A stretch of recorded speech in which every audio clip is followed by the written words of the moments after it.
What's up, guys? Welcome back to another episode of News Dump, the first of the year News Dump, and we're in Miami, Florida. Ow! Yay! We're here for Ride Along 2 into the world premiere a couple nights ago because you're watching this on Saturday. We also interviewed Ice Cube, Kevin Hart, Ken Jeong, Olivia Munn, the filmmakers, just a ton of people, and you're going to see some of those at the end of this episode. So stick around for that because they were great. I had a great time.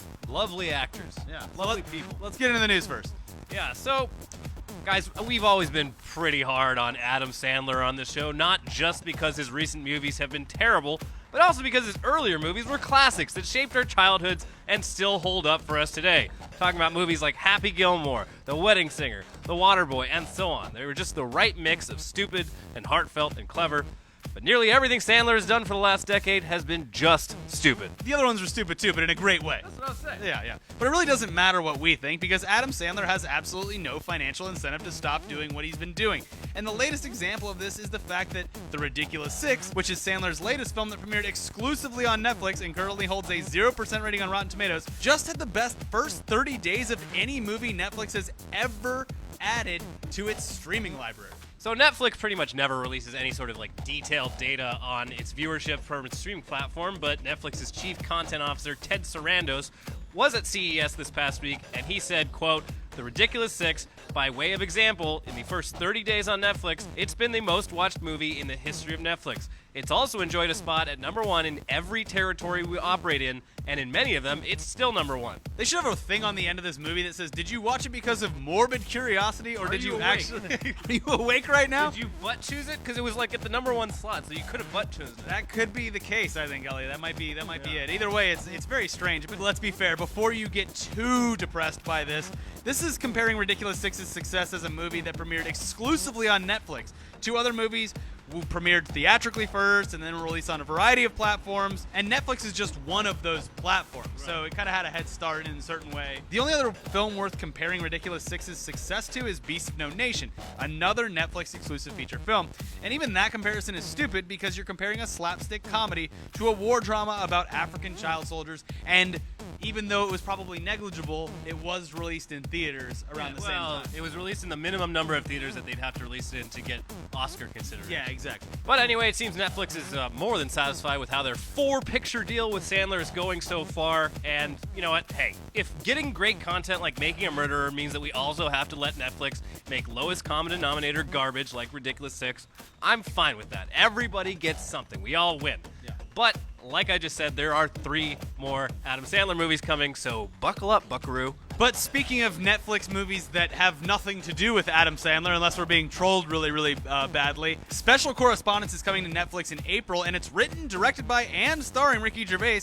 as a radio journalist whose career is on the line, leading him to fake battlefield reporting in the Middle East from the safety of a New York restaurant. It's like Brian Williams, but on radio. I was in that chopper. I was in that chopper. No, I was actually in a restaurant in Spanish Harlem. It also stars Eric Bana, Vera Farmiga, Kelly MacDonald, Kevin Pollak, America Ferrara, and Benjamin Bratt, and is based on a French film from 2009. And there's no trailer yet, but hopefully we'll see something soon, because this sounds like another great character from Ricky Gervais. He's just so good at being a slimy little jerk. Anyway, it premieres on April 29th on Netflix. Yeah, so the trailer should be coming any moment now. I think so. Oh God, X-Files. I knew we were gonna have X-Files news, Elliot. X-Files is right around the corner, and obviously you don't have to wait until April to see X-Files because it's coming back to TV in just 2 weeks. 13 years after the original series ended, we are getting 6 all-new episodes, and with everything just right around the corner, Fox has kicked the hype machine into overdrive. And aside from the usual, billboards and TV ads and whatnot, they've also released a 21-minute featurette that goes really in-depth talking to the actors and creators about the X-Files' legacy and what we can expect from the new episodes. So some of it is a little too revealing, especially if you're worried about spoilers, but it's just so it's good to see David Duchovny and Gillian Anderson just so happy, and it looks like they're having a great time playing their most iconic roles. Also, it's just fun seeing stars like Joel McHale, Kumail Nanjiani, and Rhys Darby geek out at the fact that they get to be in a TV show that they were huge fans of. Yeah. So it's a lot of fan service for them. Yeah, Kumail Nanjiani's doing a X-Files marathon at a theater in LA. His favorite ones, yeah. So good for him. Good for all of them. Now, what would be really awesome is if Fox put together like at least an hour-long special just recapping the entire 9-season series and the movies, because there's an absolute mountain of backstory behind all this. And even people like me who were fans of the show when it originally aired don't really remember everything that happened. But regardless, the X-Files comes back on Sunday, January 24th, and episode 2 airs the next night. Yeah, so two Back to nights. back. Yeah, that'll be good. Speaking of beloved shows from the 90s, though, see, reboots aren't totally a bad thing, right? No. We get the X-Files, now we get this. Tales from the Crypt just got rebooted by the TNT network with help from M. Night Shyamalan Ding Dong.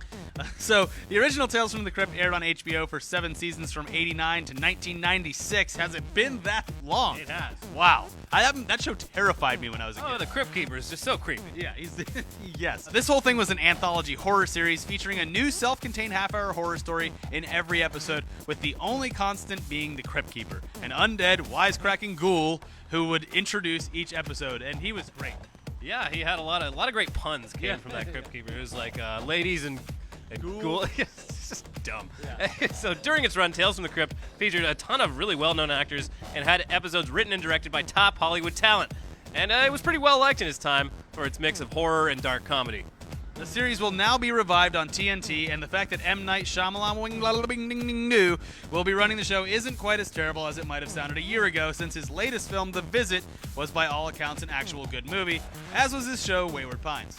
Then he went and just redeemed himself. Yeah, he's like doing a Justin Bieber. Justin Bieber and M. Night Shyamalan are back, baby. Yeah, and they're using the same life coach. Probably. So the new Tales from the Crypt will be part of a weekly 2-hour programming block on TNT devoted specifically to horror, which might sound like a gamble, but when you remember that the most watched cable show for the last couple years is about zombies, it doesn't seem like that bad of an idea at all. Yeah. Anyways, it should be coming back sometime this fall. I'm pretty excited. That's good. For sure, October. This is Halloween. Yeah, the only thing that sucks is like the HBO show, they get away with like whatever the hell they wanted. Well, yeah, and the one you want to ruin this show real quick? Make the Crypt Keeper CG. Just ruin it. Yeah, the original one was a puppet, a great puppet. Hey, go over to Stan Winston's studio, get a puppet made, it'll be all good. Yeah. But enough of living in the future. Let's talk about something you watch right now, and that's Jerry Seinfeld's little web series that could, called Comedians in Cars Getting Coffee, which has turned into quite the monumental beast of programming. Yeah. So one of the most recent ones, the comedian he had was none other than the Commander-in-Chief, Barack Hussein Obama. Yeah.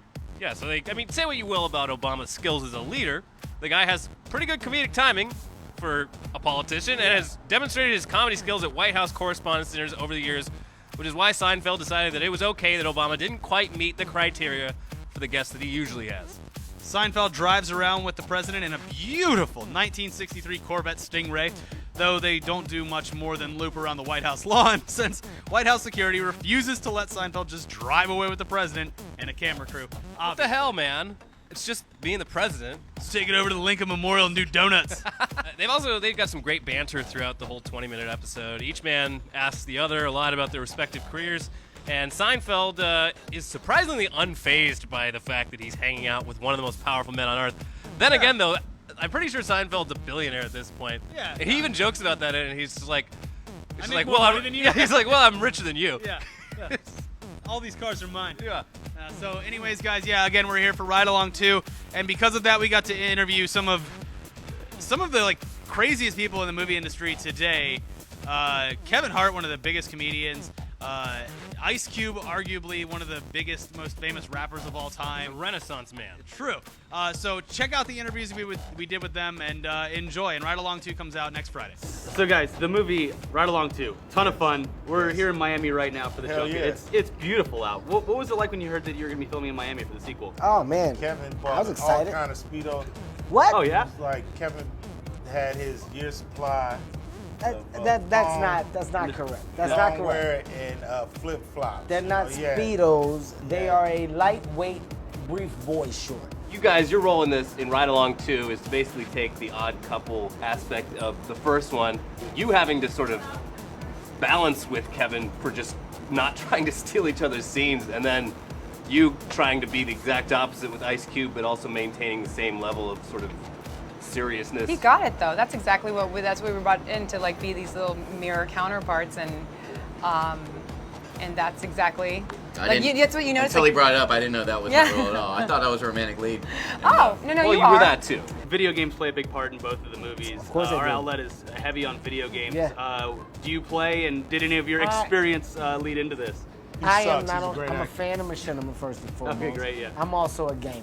Unlike this guy over here. Yeah. I go Favorite hard game with is games. Pac-Man, Miss Pac-Man. NBA 2K. Oh, yeah. Call of Duty. I used to be a Halo guy myself. Look, man, we could talk games all day. Old Atari case function here. Oh, yeah? Yeah, he's not into the games the way we No. are. Well, that's why your detective work kind of outshines him in the movie. I think Exactly. that's really the key is the game playing. But did you like the What do you game know? element in the game? Yeah, it's great. I think it looks kind of like a GTA Yeah, kind of thing, yeah. but it's great that they put you in the actual game. Hopefully, there's some DLC that comes out for Grand Theft Auto, the Kevin think Hart it's funny. edition. You don't I know what would love DLC means. Brother. You going way over his head with all Brother, that lingo. brother, don't talk to us gamers, man. Don't talk to us gamers like that. Until you partake in this world, what system are you playing on? Are you Is even there on a the plug system? you can pull out of this gamer? Are you even on the Pull your system? plug out, man. That- Game over. is it- And Ice Cube, you was just Yeah. announced that you're going to be kind of co-headlining Coachella, and you're You just hear that? yeah. You see exactly. Unless it was on my game, no, I did not. So what's it like to be coming into 2016, just being put into the Rock and Roll Hall of Fame and headlining Coachella with like Guns N' Roses and LCD Sound System? You know, I feel like king of the world. You know, it's a great thing. You know, it's just been an awesome 2015, and to see 2016 starting off with a bang, Ride Along 2, and induction into the Hall of Fame, Coachella. You know, it's just, you know, I keep saying dream come true, you know, Cloud 9, all that kind of stuff. It's all those cliches, you know, wrapped into one, and I'm extremely honored. And did you know it was headlining Coachella?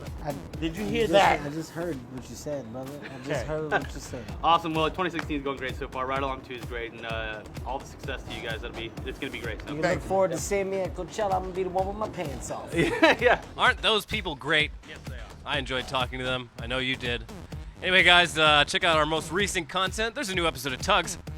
I bet you're surprised by that. And there's a new Weekly Weird News and a new Tech Tuesday. Oh, and then tomorrow we have a podcast where we're talking about like literally everything we did over holiday break. And Making a Murderer. We just spent a good 30 minutes on Making a Murderer. I got a theory. I got a couple theories. Yeah, the holiday break is like our old person's summer break, except instead of 3 months, we get like 8 days or 10 days. 2 weeks of Netflix and video games. Yeah, we literally Netflix and chilled. It was great. Anyways, we'll see you guys next time. Bye.